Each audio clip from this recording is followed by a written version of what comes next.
What's up, guys? What's going on? Joker here with J-Dog. What's going on, guys?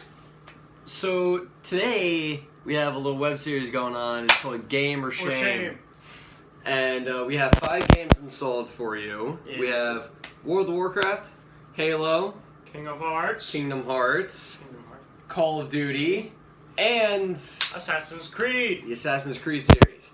Now, first game we're going to start off, and just as a disclaimer, this thing is our opinions, yes. No facts, no nothing. This is just how we see the games. You guys may see the games extremely differently than how we do. Alright. First off, World of Warcraft is an MMORPG, really fun game. Over 100 million players already are playing it at this very moment. Yes. As me and Joker play almost every day, we level up our characters, and it's basically fun. We go through raids. That's the whole point. You go through raids. You basically do quests. There's a lot of things that go on in the game, like Alliance and Horde. The Alliance and Horde are the 2 main factions of this game. There are many characters which you can, or races which you can pick and choose and name and do everything you want. All the classes there are. My personal favorite is the Rogue. I love the Rogue. You can just step around and be a complete asshole to everyone. I am a Druid. I prefer being a Druid. Yeah, well, I'm like, Druid's fun. I mean, Rogues are pretty fun. The most OP class in there is fucking Warrior. Oh my god, if you're a really geared Fury Warrior in that game and you have over 6.1 million health, you can dominate BGs and arenas. You're a god, basically. They have to nerf them so hard. Alright, so I'm going to explain what my Druid is all about, and he's going to explain what Rogues on how he plays and what it's all about. So, for me, I'm a Druid, and I mainly use Worgen with a Druid, because when you have a Worgen Druid, Worgens are basically werewolves. They start in a place called Gilneas. Gilneas is kind of like a London-themed place, like medieval times. Pretty much like the back streets of London. Yes. In like 1855. Oh yes, and Worgen. Back then there used to be wild Worgens, and they would go around. Yeah, feral Worgens, and they would terrorize the towns and everything. And which started the war, which they would go around and basically just kill as many people as they can, and they wouldn't really give a crap. But they are also in the Alliance because when you're a Worgen, you start off as a human, and then when you get through it, you get bit by a Worgen, and you're able to turn into a Worgen. When you work up to a certain amount, you get the ability to change human and Worgen. You get to go back and forth.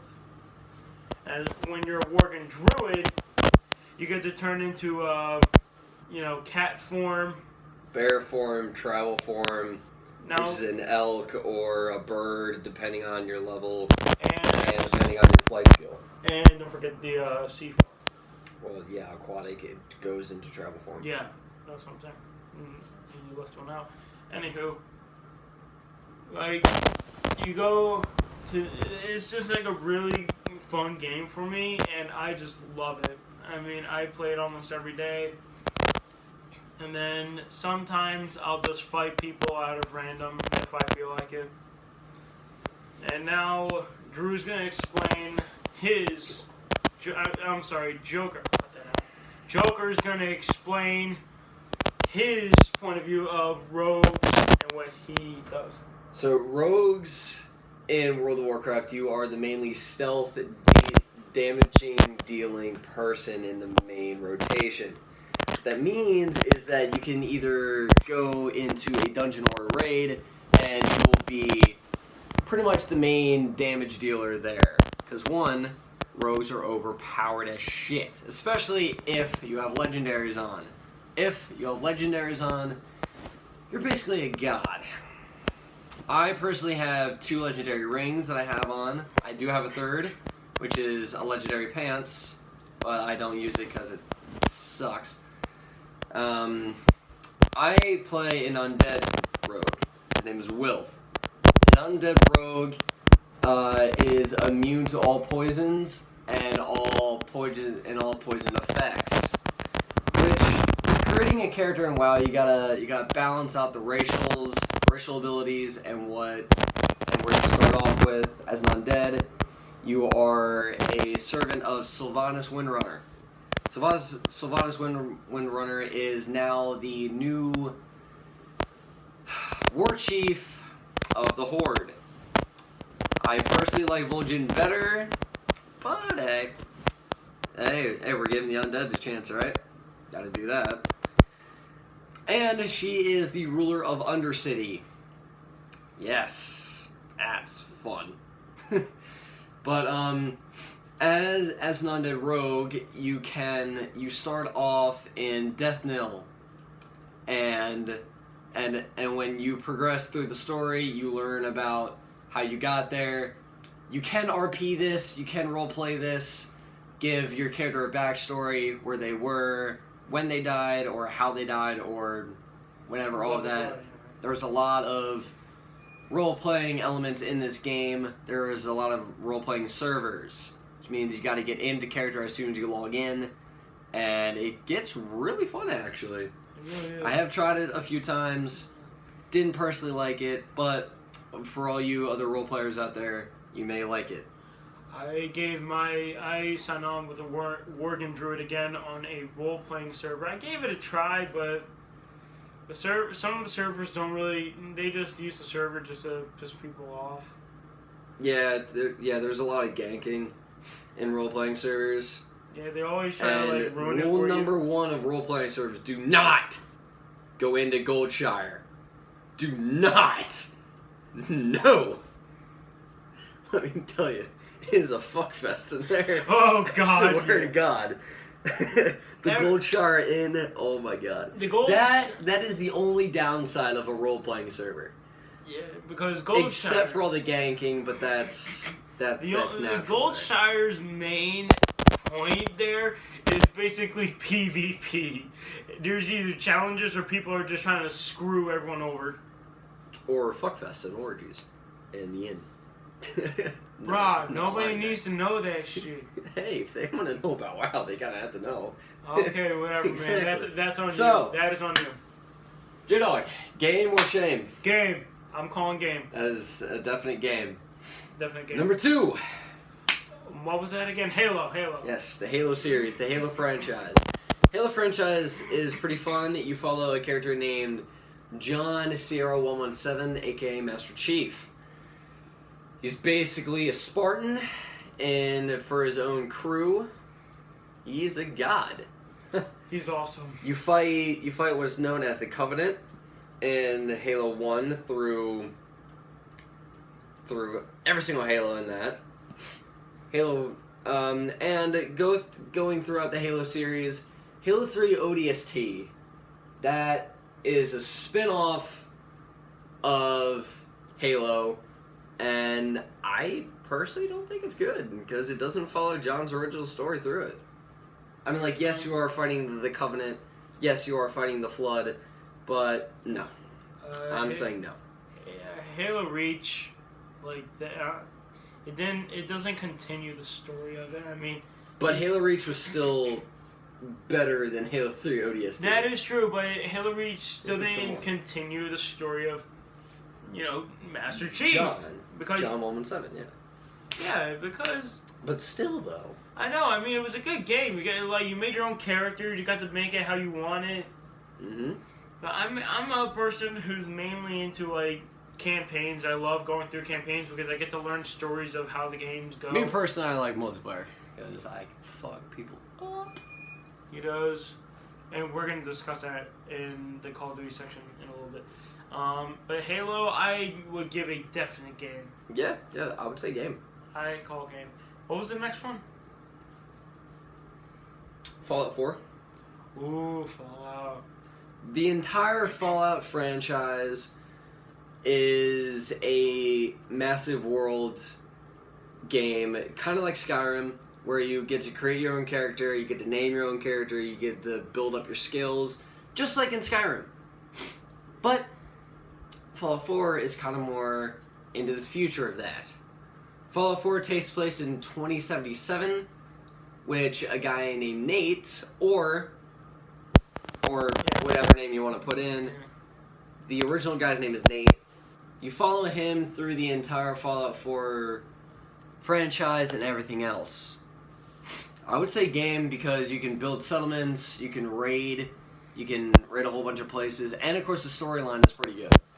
I give that game because a lot of legendary weapons. Oh, that and the new Fallout game is Fallout 76 is coming out, which is a multiplayer, which is a massive multiplayer online role-playing game, just like WoW, but it's going to be available for consoles, and PC. So if any of you guys have a pretty powerful gaming PC that can actually run it, play it till your heart's content. I don't care. Third game. No, fourth game, sorry. Yeah, fourth game, Call of Duty franchise. The entire Call of Duty franchise is pretty good. Yeah. You follow different antagonists, you follow different people throughout every single game. I mean, I think Ghost was pretty okay. I did not like Ghost one little bit. No, you didn't like the campaign. I didn't like the campaign nor the multiplayer. Okay, hold on. You like the you got me. You kind of like the zombie one. You know, infected. Oh yeah. The infected game mode, that was fun. I played that 24/7. That was the only thing me and him. That was the only thing in that game. I mean, I like the campaign. I kind of like the campaign though. I mean, at the end, they kind of screwed it over when they didn't make like a Ghost 2 to continue the story on how it ends. I personally thought they wouldn't go into light, and we called it too. Yeah, we didn't think it was. So shame for some games and game for the other parts of the franchise. Yes. So basically, it's a basic tie. Yeah, basic 50-50 on that. Mainly a coin toss. If you want to play, go ahead. If you don't. Also, if you guys want to say what you guys think about the games that we're talking about, put them in the comments below. We like to hear your opinions as well. I mean, yeah. If you want to say your opinion, go for it. If you have any questions or if you want to recommend a game, remember, all of this is our opinions. Yes. You can leave your own opinion down in the comments below. Remember to leave a like, comment, or all that stuff. Subscribe. Please subscribe. Fifth and final game, the Assassin's Creed franchise. Assassin's Creed 1. How do you follow Altair ibn Ladahad, or how you want to say his fucking name? One of the master assassins, but you screw up. In the first part, you stain the blood of an innocent who was just roaming around an actual cave. I don't know why he was, but if you wanted to sail through a cave, go ahead. But you get punished for it. Your teacher strips you of your rank, and you have to work your way up. Pickpocketing, beating the shit out of people, and assassinating your target. Once you do that, you go back to your superior, tell him he will grant a rank to you and a piece of your equipment. That is the entire thing of Assassin's Creed 1. That's literally it. Yes. You fight off the Crusade. Well, it's not technically called the Crusade, but people who have played the Assassin's Creed franchise know where I'm going with this. Yes, I mainly prefer Assassin's Creed 3. Assassin's Creed 3 was pretty good. 3 and 4, but the one I kind of didn't really like was Assassin's Creed 7. That one, I would actually have to say Black Flag for that one, because I didn't like it. Assassin's Creed Rogue, on the other hand, that one I liked. Because you follow the story of an assassin who turns into a Templar and works for the Templar Order at the end, and you are killing off all of your assassin's buddies. Spoiler alert! All of these are spoilers. We are sorry. Yeah. But if you want to know stick to the video until the very end, and we'll tell you all there is that you need to know. Yeah. You just go to my email, ask me a question about any game, and I'll basically answer it. And you guys can find us on Xbox. Oh, you can find me on WoW. Shadowman983 and Joker23. Is there any X's on there? Yes, there are. I will put a link.